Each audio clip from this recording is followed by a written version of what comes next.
উচ্চ প্রবৃদ্ধি, নিম্ন মূল্যস্ফীতি, বৈদেশিক মুদ্রার অবস্থান ভালো, বৈদেশিক খাতের অবস্থা শক্তিশালী, এরকম যে একটা অবস্থা ছিল সেখান থেকে আমরা অনেকখানি সরে এসে আমাদের সামষ্টিক অর্থনৈতিক স্থিতিশীলতাটা নড়বড়ে হয়ে গিয়েছে এবং অর্থনীতির প্রায় সবগুলি সূচকে এখন একটা ক্ষত দেখা দিয়েছে।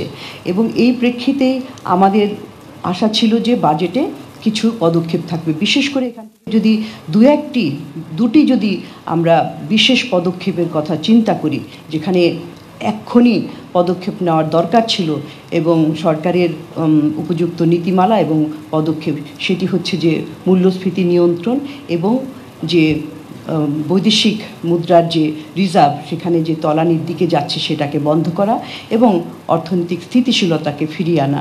অর্থাৎ সেখানে আমরা এই মুহূর্তে অন্যান্য বিষয়গুলোকে বাদ দিয়ে এই দুটোর প্রথমে দিকে নজর দিয়ে অন্যান্য বিষয়গুলোকে আমরা আস্তে আস্তে ঠিক করার দিকে যেতে পারতাম। এখন সিপিডি সেই দৃষ্টিভঙ্গি থেকেই আসলে এই বাজেটটি পর্যালোচনা করবে এবং সেখানে যেটি বললাম যে আমাদের সামষ্টিক অর্থনীতির দৃষ্টিভঙ্গিটা কী, দৃষ্টিভঙ্গিটা এইটা যে এই যে সামষ্টিক অর্থনীতি যন্ত্রণা চলছে সেইগুলো কি কি, এখানে প্রত্যেকটা খাতেই দেখতে পাচ্ছি, আমি আর বলছি না, সেখানে প্রত্যেকটা জায়গায় একটা অস্বস্তিকর অবস্থা রয়েছে। সেটা যদি আমাদের রাজস্ব আহরণ থেকে শুরু করে ব্যয় ব্যবস্থাপনা, নিম্ন ব্যয় করার সক্ষমতাটা, ব্যাংক খাত থেকে ঋণ নেওয়া উচ্চ হারে, ব্যাংকিং খাতের দুরবস্থা, ব্যাংকে লিকুইডিটির তারল্যর সীমিত হয়ে আসা, আমাদের রপ্তানির প্রবৃদ্ধিতে একটা ভোলেটাইলিটি নিম্ন দিকে, রেমিটেন্স প্রবাহ বাড়ছে না তেমনভাবে, ব্যক্তি খাতের বিনিয়োগ একটা স্থবির অবস্থায় রয়েছে, বৈদেশিক মুদ্রার রিজার্ভ তলানির দিকে যাচ্ছে, আমদানিটাও একটা রেস্ট্রিক্টেড অবস্থার কমে যাচ্ছে এবং তারপরে হচ্ছে যে আমাদের এক্সচেঞ্জ রেট সেটাও এখন সেটাকে অনেকবার করে ডেপ্রিসিয়েট করা হয়েছে, কারণ এটাকে তুলনীয় অন্যান্য দেশের কারেন্সির সাথে তুলনীয় করা এবং একটা প্রতিযোগিতা সক্ষমতার জন্য সেটাও সেখানে অনেকবার পরিবর্তন করা হয়েছে। অর্থনৈতিক প্রবৃদ্ধি যেটা নিয়ে আমরা সবসময় গর্ব করতাম যে একটা নিম্নগতি দেখা যাচ্ছে, এছাড়া বিদ্যুৎ এবং জ্বালানি খাতে সেখানেও সরবরাহের সমস্যা রয়েছে এবং দামেরও উচ্চ মূল্যেরও দেখা দিচ্ছে। এই প্রেক্ষিতে সামষ্টিক অর্থনৈতিক যে কাঠামোটা সেটা বাজেটের কী ধরনের দেখা হয়েছে, যে ম্যাক্রো ইকোনমিক যে ফ্রেমওয়ার্ক যেটা, সেখানে বিভিন্ন অর্থনীতির যে মূল কিছু চলকগুলো সেটা আগামী অর্থ বছরে কীরকমভাবে দেখা হয়েছে। সেখানে যদি আমরা দেখি যে সেখানে প্রায় প্রতিটি চলকের ক্ষেত্রে কিন্তু এমন প্রক্ষেপণ করা হয়েছে 2025 সালের জন্য যে সেগুলো বাস্তবতার সাথে সেগুলোর কোনো সাযুজ্য নেই। যেমন ধরুন জিডিপি প্রবৃদ্ধি 2025 অর্থ বছরে সেটা 6.75 হিসাব করা হয়েছে, অথচ 2024 যেটা কিনা লক্ষ্যমাত্রার শুরুতে ছিল 7.5%, সেটা কিন্তু এখন আমাদের সংশোধিত 2024 বাজেটে সেটা কমিয়ে 5.8 আনা হয়েছে এবং বিভিন্ন আন্তর্জাতিক সংস্থা IMF এবং বিশ্বব্যাংক তারাও তাদের হিসাবের মধ্যে দেখিয়েছে যে আমাদের চলতি অর্থ বছরের জিডিপি প্রবৃদ্ধির হার 5.6 আর 5.7 হবে। সেই প্রেক্ষিতে 6.8 প্রবৃদ্ধির হার অনেকটাই উচ্চাকাঙ্ক্ষী এবং এটা কোথা থেকে আসবে, এটার জন্য তো বিনিয়োগ লাগবে এবং সেই ক্ষেত্রে দেখা যাচ্ছে বিনিয়োগের ক্ষেত্রেও যে প্রক্ষেপণটি করা হয়েছে সেটা কিন্তু অনেকখানি বেশি। আমরা দেখেছি যে গত অর্থ বছরে যে গ্রস টোটাল যে মোট বিনিয়োগের দিকে দেখি, সেখানে সেটাও যে লক্ষ্যমাত্রাটি ছিল সেটা সংশোধিত বাজেটে কমিয়ে 31% করা হয়েছে, সেটা আগামী অর্থ বছরে 33.4% করা হবে আশা করা যাচ্ছে। এবং ব্যক্তি খাতের বিনিয়োগ সবচেয়ে গুরুত্বপূর্ণ, সেখানে দেখা যাচ্ছে যে সেটাও কিন্তু অনেক দিন থেকে আমরা বলছি একটা স্থবির, একটা 24-25% মধ্যে একটা স্থবিরতার মধ্যে রয়েছে। 2024 সেটা প্রাক্কলন করা হয়েছিল 27.4% এবং পরবর্তীতে এসে এটা সংশোধন করে 23.5% করা হয়েছে। সেখান থেকে হঠাৎ উল্লম্পন করে 27%, 27.3% এক বছরের মধ্যে হবে কিভাবে? কোথা থেকে সেটা আসবে সেই বিনিয়োগটা, সেটা কিন্তু আমাদের কাছে বোধগম্য নয়। সেই জন্য এই যে হঠাৎ ড্রামাটিক্যালি একটা ইমপ্রুভমেন্ট হবে, সেটার জন্য কী ধরনের ব্যবস্থা রয়েছে সেটা অর্থনীতির অন্যান্য জায়গায় কিন্তু লক্ষ্য করা যাচ্ছে না। বিশেষ করে বর্তমান সময়ে তো বিনিয়োগের পরিবেশটাই অনেকটা সংকুচিত হয়ে আছে অনেক ধরনের চাপের কারণে। এবং যদি এই প্রবৃদ্ধিটা যদি টাকার অঙ্কে আমরা দেখি, তাহলে কি হবে যে সেখানে 3,43,544 কোটি টাকা বাড়তি লাগবে এই উল্লঙ্ঘনটা করার জন্য। এই টাকার কোথা থেকে আসবে? এবং আরেকটা বিষয় যে আমরা সবসময় বলে থাকি যে বিনিয়োগ এবং প্রবৃদ্ধি, যে ইনক্রিমেন্টাল ক্যাপিটাল আউটপুট রেশিও, যে 1 টাকা মূলধন বিনিয়োগ করে আমরা প্রবৃদ্ধি পাবো কিংবা আউটপুট পাবো, সেখানে এখানে দেখা যাচ্ছে যে 2025-এ এটা 4.9, এটা কমেছে। তার মানে হচ্ছে যে একটা প্রোডাক্টিভিটি, আমাদের যে উৎপাদনশীলতা বাড়ছে, এটা খুব ভালো কথা এবং এটাই হওয়া উচিত যে আমরা যে টাকা খরচ করব তার রিটার্নটা আরও বেশি আসবে। যদি আমরা মনিটারি বিষয়ক যে সূচকগুলো আছে এবং মূল্যস্ফীতির দিকে দেখি, একটু আগেই বললাম যে ব্যক্তি খাতের বিনিয়োগ হবে এত বেশি, এবং বিনিয়োগটা করার জন্য কি আছে যে প্রাইভেট সেক্টরের ক্রেডিট দরকার হবে। প্রাইভেট সেক্টরের যে ঋণ প্রবাহ 2025 অর্থ বছরে 9% এটা প্রাক্কলন করা হয়েছে। 2024-এ যেটা 15 করা হয়েছিল প্রথম দিকে, সেটা সংশোধন করে 10% করা হয়েছে। এখন এই যে 9% এটা প্রবৃদ্ধিটা হবে, আমরা ইতিমধ্যেই দেখছি যে আসলে সরকার অনেক ব্যক্তি খাতের বিশেষ করে ব্যাংকগুলো থেকে ঋণ নিচ্ছে, এবং তাছাড়া বিনিয়োগের পরিবেশ অনেক দিন থেকেই কিন্তু স্থবির অবস্থায় রয়েছে। এখন এই 9% একটা প্রাক্কলন করা হচ্ছে। এই 9% ঋণ দিয়ে আপনার সেই যে ব্যক্তি খাতের বিনিয়োগ বাড়ানো 27%-এর উপরে বাস্তবসম্মত, সেটা প্রশ্নবিদ্ধ। দ্বিতীয়ত হচ্ছে যে মূল্যস্ফীতির হার 6.5% কিন্তু প্রাক্কলন করা হয়েছে।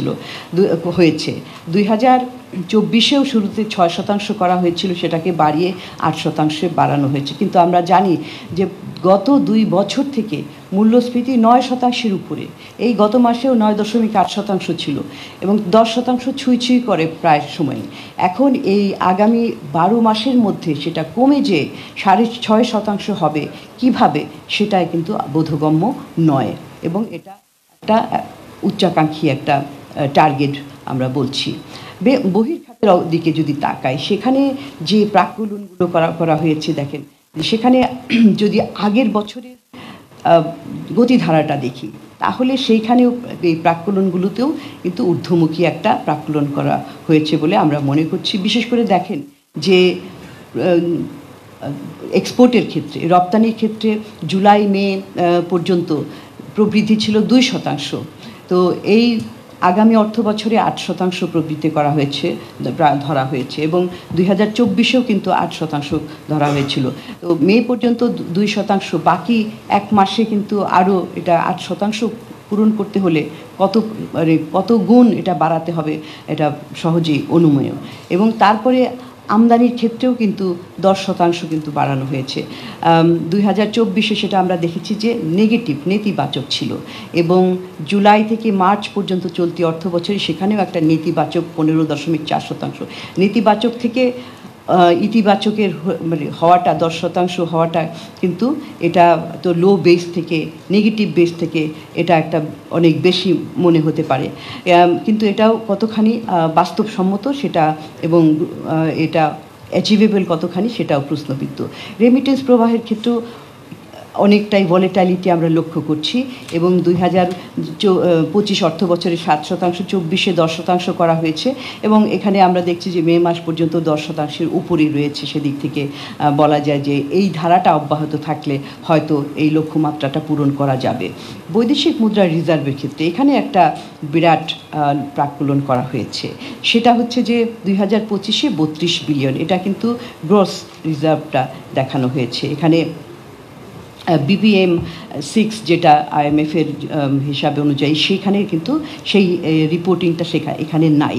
গ্রস হিসাবে 32, কিন্তু আমরা দেখছি যে 5ই জুন পর্যন্ত এই চলতি অর্থ বছরের 5ই জুন পর্যন্ত $24.2 বিলিয়ন, অর্থাৎ আগামী অর্থ বছরের পুরোটা জুড়েই ব্যাপক একটা পদক্ষেপ নিতে হবে এই রিজার্ভ বাড়ানোর জন্য।